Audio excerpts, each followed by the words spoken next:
Several years ago, Great Britain funded a study to determine why the head on a man's penis is larger than the shaft. The study took 2 years and cost over £1.2 million. The study concluded that the reason the head of a man's penis is larger than the shaft is to provide the man with more pleasure during sex. After the results were published, France decided to conduct their own study on the same subject. They were convinced that the results of the British study were incorrect. After 3 years of research at a cost of in excess of €2 million, the French researchers concluded that the head of a man's penis is larger than the shaft to provide the woman with more pleasure during sex. When the results of the French study were released, Australia decided to conduct their own study.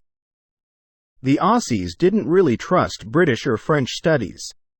So, after nearly 3 hours of intensive research and a cost of right around $75, 3 cases of beer, the Aussie study was complete.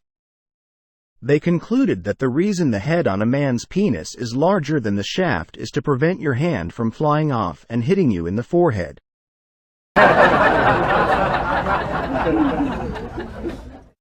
Small boy asks his dad, "Daddy, what is politics?" Dad says, "Well, son, let me try to explain it this way. I'm the breadwinner of the family, so let's call me capitalism. Your mom, she's the administrator of the money, so we'll call her the government.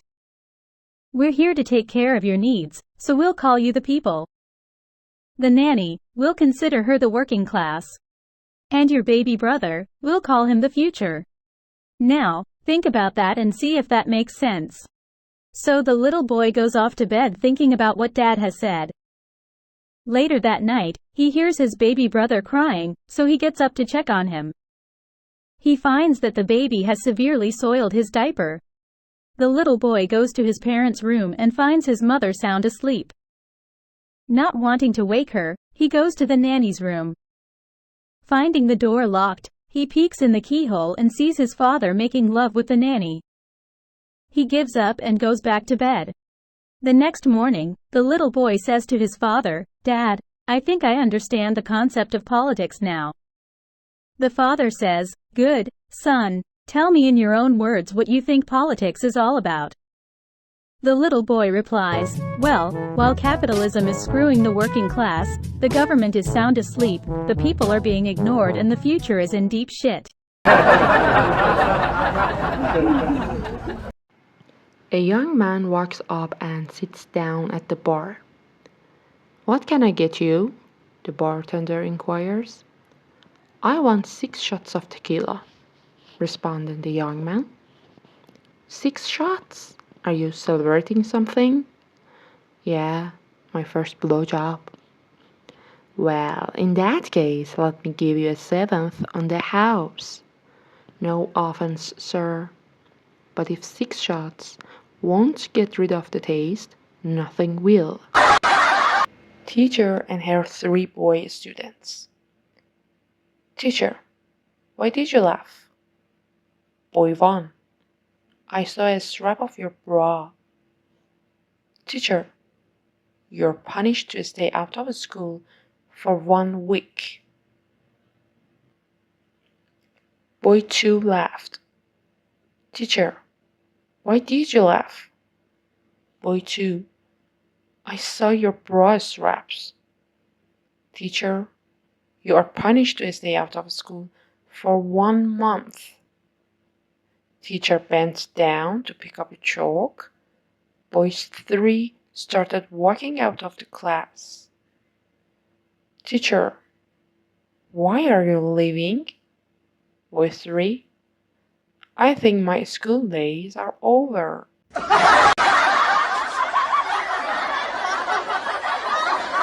One night, a little girl walks in on her parents having sex. The mother is going up and down on the father, and when she sees her daughter looking at them, she immediately stops. What are you doing, Mommy? The mother too embarrassed to tell her little girl about sex, so she makes up an answer. Well, sweetie, sometimes Daddy's tummy gets too big, so I have to jump up and down on it to flatten it out. The little girl replies, Well, Mommy, you really shouldn't bother with that. The mother has a confused look on her face. Why do you say that, sweetheart?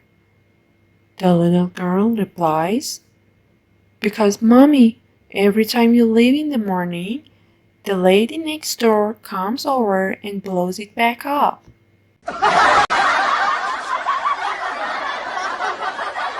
A panda walks into a bar. He asks the bartender how he can get a little action for the night. The bartender motions to a young woman. She talks to the panda, and they go back to her place. After having sex, the panda abruptly leaves. The next night, the woman goes to the panda's house. You owe me money, she says. For what? The woman rolls her eyes and explains, I'm a prostitute. The panda pulls out the dictionary and looks it up. Prostitute has sex for money, the panda says. I don't have to pay you. I'm a panda. Look it up. She is about to protest when the panda hands her the dictionary. The woman looks up the panda in the dictionary, and it reads, Panda, eats bush and leaves.